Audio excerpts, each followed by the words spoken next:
las bendiciones del quebrantamiento, las bendiciones del quebrantamiento. Voy a estar reflexionando particularmente un versículo, pero no todavía. Viene, si es que están siguiendo la presentación, viene en la siguiente diapositiva. Así que por ahora les pido que me acompañen en espíritu y que el Señor pueda ir hablándonos esta mañana. ¿Qué bendiciones hay detrás del quebrantamiento?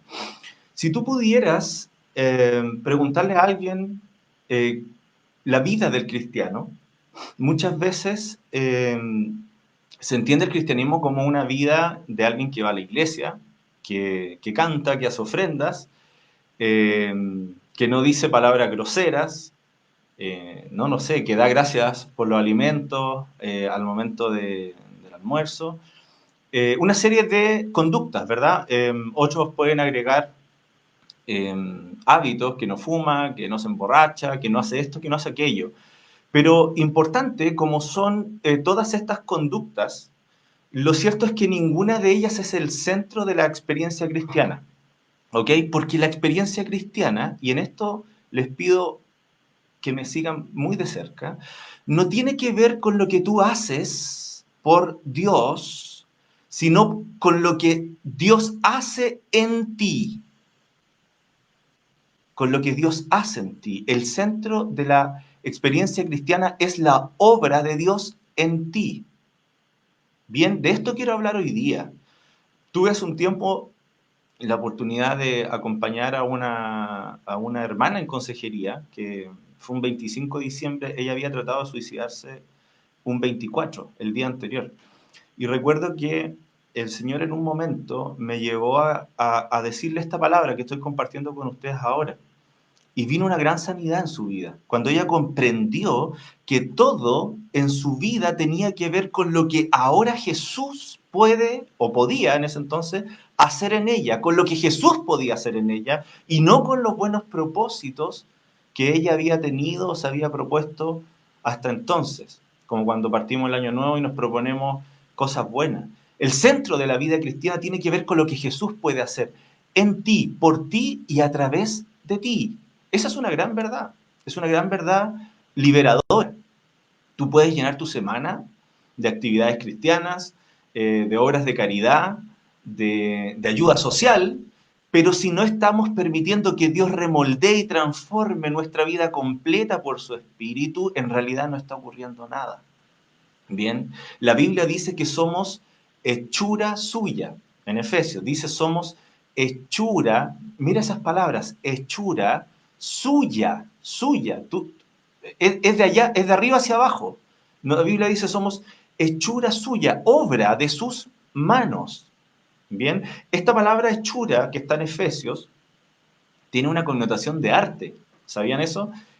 Tú eres una obra de arte creada por las manos de Dios, una escultura que tiene qué forma, lo hemos estado diciendo ahora en las gratitudes, una escultura que tiene la forma de Cristo. ¿Ok? Por lo tanto, toda tu vida está definida por la continua transformación, voy a decirlo así, bajo el martillo y el cincel del carpintero. Toda tu vida está en un proceso de transformación por las manos del carpintero. La vida cristiana, hermanos, tiene que ver con ser hechuras de Dios, ser hechura de Dios. Las buenas obras son una consecuencia. El mismo pasaje de Efesios dice somos hechura para buenas obras, para buenas obras. Es una consecuencia. Pero las buenas obras son consecuencias de ese remoldearnos, Dios, de remoldearnos nuestras vidas. Cuando tú vas a los pies de Jesús, Él te declara justo. ¿Ya? Toda la justicia del Señor, toda la misericordia que Él derramó en la cruz va a cubrir tu vida en ese instante. ¿Ya? No hay, no hay no hay ningún momento, ninguna espera, eso es un suceso, es un momento instantáneo, como el perdón de la mujer adúltera. ¿La recuerdan cuando estaban condenándola, la querían apedrear y Jesús le dijo tiernamente, ni yo te condeno? Ella fue declarada justa, pero Hay una gran diferencia, hermanos, en ser declarados justos y ser hechos justos. Ser declarado justo es algo que el Señor hace por misericordia y te cubre en un instante, pero ser hechos justos tiene que ver con lo que también Jesús le dijo a esa mujer después de que se fue. ¿Recuerdan? Le dijo, ni yo te condeno, pero después le dijo, y ahora vete y no peques más. También se lo dijo Jehová a Israel después de liberarlo. Ahora sed perfectos, como vuestro Padre que está en los cielos es perfectos.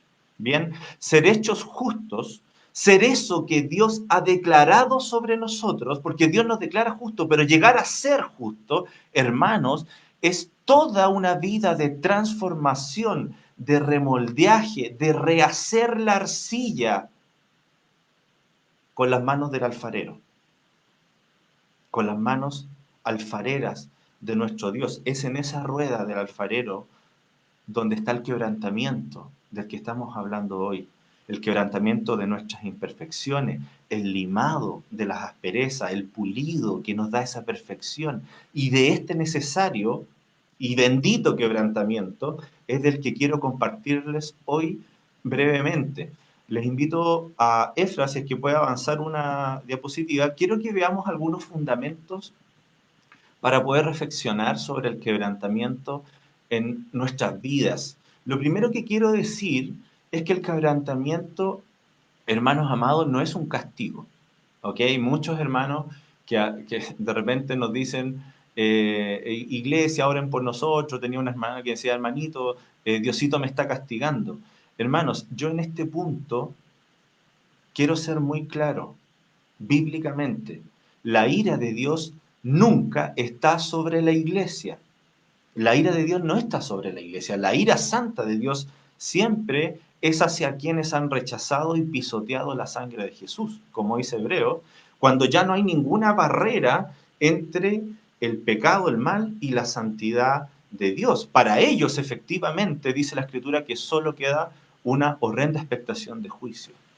Bien, pero el quebrantamiento del que estamos hablando hoy es siempre un acto de amor donde Dios amorosamente nos confronta con hábitos y actitudes pecaminosas que nos impiden alcanzar la estatura de Cristo. Ya, gran parte de los profetas del Antiguo Testamento, Isaías, Malaquías, me parece que Zacarías también, comparaban el quebrantamiento de Israel con la refinación del oro. ¿Sabían eso? La refinación del oro. Ellos veían que el fuego de las aflicciones estaba eliminando las impurezas, todos esos materiales sin valor. Bien, asimismo, el fuego del Espíritu Santo elimina en nuestra vida solamente impurezas, vicios de un viejo hombre que ya no tienen valor. Ahora, ustedes saben cuándo termina el proceso de purificación. ¿Saben? Cuando la propia imagen del que está forjando se ve reflejada en el metal puro. Cuando esa imagen del que está forjando ya se refleja, ya suficientemente puro, cuando su propia imagen se refleja, es decir, Dios obra hasta que el propio rostro de Cristo comience a ser visible en tu vida. Esta es una obra delicada y paciente y amorosa de Dios, no es un castigo. Eso es lo primero. Lo segundo que tenemos que entender acerca del quebrantamiento, que también está como un segundo punto, eh, que Dios no busca quebrar nuestro espíritu. En esto tampoco debemos confundirnos, hermano. Dios no busca quebrar el espíritu de una persona. De hecho, Dios no puede confiar su ministerio sobrenatural de restauración a, una, a un espíritu hecho trizas. Una persona hundida en la tristeza y la desesperanza, obviamente, que no es una persona completa. Ni Dios quiere verlo de esa forma tampoco. ¿En qué se va a glorificar Dios en una persona que está hecha trizas? Naturalmente que en nada. El propósito del alfarero nunca es destruir su obra. Ten eso en tu corazón muy presente. El propósito del alfarero nunca es destruir su obra, sino hacer un trabajo, mira, más perfecto, una forma más bella y un uso más útil en sus manos. Es una gran diferencia. Ahora, atención en esto, lo que Dios sí va a quebrantar, y aquí vuelvo a la imagen del martillo y el cincel, lo que Dios sí va a quebrantar es una voluntad autodestructiva y obstinada con el pecado. Lo voy a repetir porque esto es muy importante. Dios sí va a quebrantar una voluntad autodestructiva y obstinada con el pecado. ¿Recuerdan las palabras de Jesús resucitado cuando se le aparece a Pablo? Es un refrán de la época. Jesús resucitado se le aparece a Pablo, que perseguía a la iglesia, Saulo, en ese entonces, y le dice, dura cosa te es dar coces contra el aguijón. Este refrán tenía que ver con las patadas que pegaba un buey salvaje contra el fierro del que lo estaba guiando. ¿Tienen esa imagen? Miren, lo que necesitamos entender esto, lo que Jesús le estaba diciendo a Pablo era mi muy amado y salvaje buey. Mientras más pateas un fierro, más te dañas a ti mismo. Tan simple como eso. Pablo hasta entonces estaba haciendo lo que bien le parecía. Sabemos la historia, le estaba persiguiendo a la iglesia, pero el punto es que Dios lo veía como un buey indómito, autodestructivo, que pateaba y se hacía daño a sí mismo. Nosotros muchas veces creemos que la gran libertad del hombre es hacer todo lo que nos venga a la gana, ¿verdad? Pero esa voluntad salvaje es a los ojos de Dios igual a un buey que se golpea una y otra vez, porque pegaban patadas hacia atrás, una y otra vez en la misma parte. Una y otra vez en la misma parte, en el mismo lugar. ¿Qué debería hacer un buey? Hermanos, calmarse.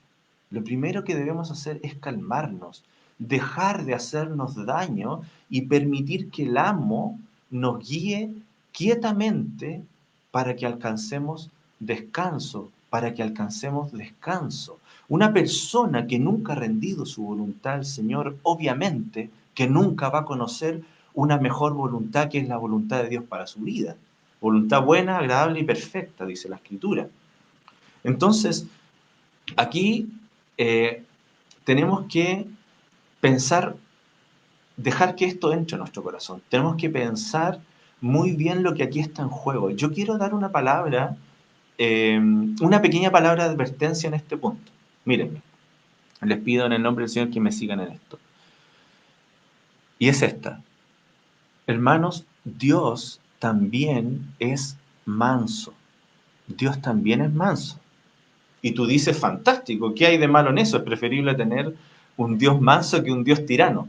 Es cierto, pero también implica, y esta es lo que yo quiero hacer este punto, esta pequeña nota de advertencia, también implica que Dios sea manso, que hay un punto cuando nos negamos tanto a rendir nuestra voluntad a Él y decir como Jesús Santo, Padre, que se haga tu voluntad y no la mía, que Dios mismo nos dice, pues bien, haz tu voluntad y no la mía.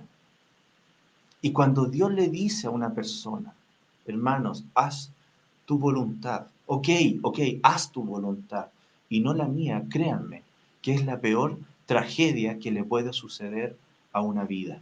Yo lo he visto en decenas de matrimonios, de padres rebeldes, hermanos, de hijos rebeldes, a los que Dios mansamente ha terminado diciéndoles, no contenderá para siempre mi alma. Haz tu voluntad y no la mía. Entonces lo que yo quiero invitarlos a entender esta mañana es que Dios no quiere quebrar tu espíritu. Él quiere quebrantar una voluntad obstinada y autodestructiva, como esa imagen que Dios veía en Pablo de un buey salvaje. Dios no quiere verte golpearte una y otra vez en el mismo lugar. Él no quiere quebrar tu espíritu, Él quiere vivificar tu espíritu. Él quiere vivificar tu espíritu si tú se lo permites, si deponemos nuestra rebeldía y decimos mansamente, Señor, Señor, haz tu voluntad y no la mía. Ya no quiero mi camino, guíame tú en tu camino. Él ha prometido que hallarás descanso para vuestras almas, dice su palabra. Hallaréis descanso. Bienaventurados los mansos, hermanos, los que han amansado esa voluntad, porque ellos poseerán la tierra por heredad. Dios no quiere quebrar tu espíritu, Él quiere darte todas las cosas por heredad. La pregunta es si tú estás dispuesto a decirle al Señor, haz tu voluntad de una vez y para siempre, definitivamente, haz tu voluntad y no la mía. Porque la otra opción en este conflicto de mansedumbres es que sea Dios el que acabe diciendo esas palabras. ¿Qué vamos a escoger? Seamos sabios, hermano, y escojamos la mejor parte. El tercer punto que quiero compartir del quebrantamiento, que hasta aquí son puros no. El Señor me llevó de alguna forma a aclarar lo que no es. Este es un punto también muy importante que el Señor quiere que la iglesia sepa. Él no se complace en el dolor. Él no se complace en el dolor. La palabra dice en el Antiguo Testamento que el Padre rompe la varilla después de la disciplina. Él la quiebra. Él aborrece esa varilla. Dios no se complace en el sufrimiento, lo dice expresamente la palabra. De manera que el sufrimiento no es un fin en sí mismo. Acá la verdad es que el pecado siempre acarrea dolor. El alcoholismo acarrea dolor. El adulterio acarrea dolor. Un padre ausente acarrea dolor. El abandono del hogar acarrea dolor. Un hijo rebelde acarrea dolor. Los pleitos por las herencias que yo mismo he vivido en mis tíos. Todo eso acarrea dolor, hermanos. Pero si Dios permite que el pecado conlleve dolor, es exclusivamente porque es la única forma de tomar conciencia de la gravedad de nuestro mal y de llevarnos a un punto de arrepentimiento que produzca salvación. Exclusivamente por eso, pero Dios no se complace en el dolor y Él puso en mi corazón que le dijera claramente a la iglesia eso. Dice la palabra en 2 Corintios que la tristeza que es según Dios, estoy leyendo 2 Corintios 7:10, la tristeza que es según Dios produce arrepentimiento para salvación. Es bendición, hermanos. Y de esa tristeza, dice la palabra, no hay de qué arrepentirse. Es un juego de palabras. La tristeza que es, según Dios, produce arrepentimiento para salvación. Y de eso no hay nada de qué arrepentirse. Esa pena va a valer la pena. Pero la tristeza que es del mundo produce muerte. La tristeza del mundo, hermano, es como las tristezas de un drogadicto. Él se mira al espejo, demacrado, con esas típicas ojeras y aspecto de una vida que se está pagando, y él aborrece lo que está viendo, pero él aborrece las consecuencias de su pecado, más sigue amando el pecado. Eso es remordimiento. La tristeza que es según Dios va más allá de un remordimiento, porque va a la raíz del mal. Él entiende que el Señor de gloria fue colgado en un madero por su mal. La tristeza que es según Dios aborrece al pecado que está a la raíz, porque sabe que entristece al Espíritu Santo. Y esa tristeza acaba en vida. Judas, hermanos, se suicidó porque él tuvo una tristeza del mundo, tuvo un mero remordimiento. Pero Pedro se arrepintió y tuvo una tristeza que implicó su restauración y una nueva vida. Dios permite, por tanto, el quebrantamiento para llevarnos a la salvación y a la vida eterna, no para entristecernos. El quebrantamiento es un peldaño más en nuestro camino que nos permite subir a una nueva estatura espiritual y alcanzar esa posición que está reservada para ti en Cristo. Es un peldaño que te permite subir a una nueva estatura espiritual y alcanzar tu posición en Cristo. Así que hoy tú puedes tomar tu quebrantamiento y andar por la vida como víctima, como tantos y tantos, o puedes tomar ese dolor y abrazar el propósito que Dios tiene para tu vida. Yo estaba leyendo eh, anoche la biografía del doctor Charles Stanley. No sé si recuerdan que estuvimos en el verano haciendo un curso de uno de sus libros. Él es un tremendo ministro del Señor, tiene una treintena de libros, de éxitos de venta del New York Times, programas de televisión, de radio, etcétera. Un ministerio muy bendecido, iglesia de 20.000 o 25.000 personas. ¿Saben? En su biografía, él cuenta de su niñez y cuenta que su padre murió cuando él tenía, me parece, 9 años. Vivió una vida de soledad, de pobreza. Después tuvo un padrastro que él, sin entrar en detalles, relata que fue violento, no solo con su madre, violento con él también. ¿Y saben lo que dice después? Sinceramente dice, pero yo nunca me he sentido una víctima. Sí, fueron tiempos difíciles, pero Dios me estaba preparando para consolar a otros y bendecir otras vidas. ¿Qué es lo que le decía a otros? Simplemente le decía, hermano, si Dios pudo hacerlo conmigo, también lo puede hacer contigo. Y como el doctor Charles Stanley, hay cientos, hay una nube de testigos, como dice la palabra, hay cientos de miles de testimonios que demuestran las bendiciones que siguen al quebrantamiento, bendiciones que saltan a vida eterna en la vida de otros. Tú nunca subestimes el poder de Dios para tomar tu dolor y darle un nuevo significado en sus manos. Amén. Nunca subestimes el poder de Dios para tomar ese dolor que tienes y darle un nuevo significado en sus manos. Hasta aquí hemos hablado del quebrantamiento como el golpe calculado, el golpe del martillo y el cincel de nuestro amado carpintero, que nos está dando la forma de Cristo como una hechura, una obra de arte. Hemos hablado del quebrantamiento como la refinación del oro, ese proceso donde el fuego del Espíritu elimina todas esas impurezas y vicios que no tienen valor. Quiero terminar esta mañana con una imagen. No sé si hermano Efra puede avanzar a la siguiente slide, con una imagen que nos ayuda a entender las bendiciones del quebrantamiento. Creo que es la imagen más gráfica y que tiene que ver con la poda divina, ¿ya? Con la poda divina. Dice el versículo, eh, palabras de Jesús, dice, toda rama que en mí no da fruto, la corta. Toda rama que no da fruto, la corta. Estamos hablando de la poda.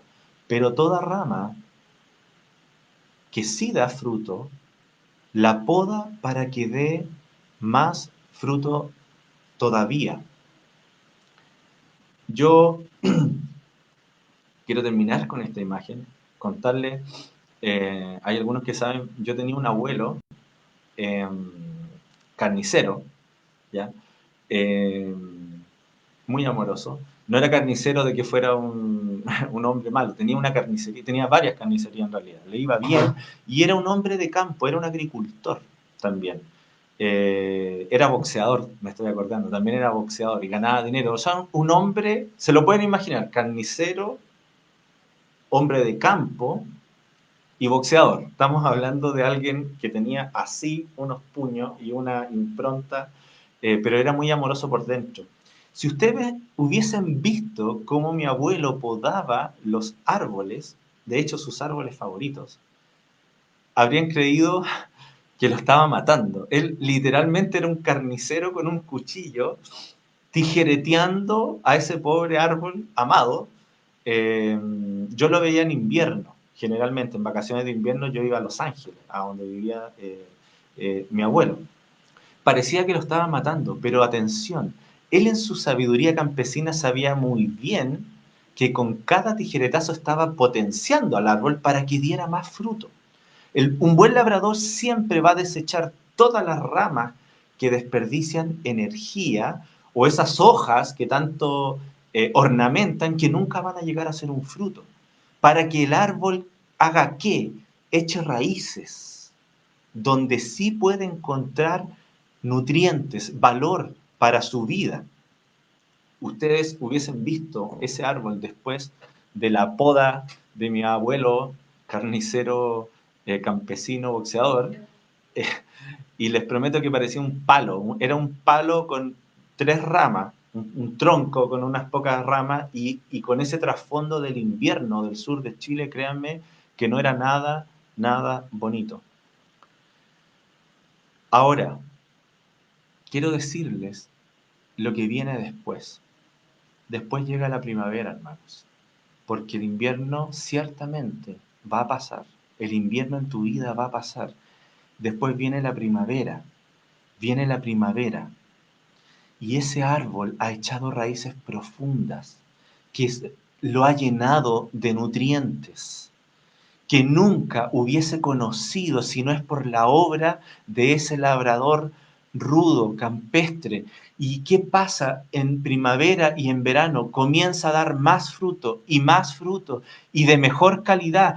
Y muchas veces de un solo árbol la cosecha es enorme, y llegan los pájaros y da sombra y se llena de hermosura. Y el invierno pasa y se llena de vida, hermanos. Todo discípulo que tiene potencial de fruto va a ser podado por Dios para que dé más fruto. Así que si no estás siendo podado, si no ves por aquí y por allá la tijera de Dios en tu vida, más que celebrar ese momento de bonanza, deberíamos preocuparnos, porque Dios poda a sus árboles que más ama, poda a aquellos que tienen más potencial de una cosecha abundante, espiritualmente enorme.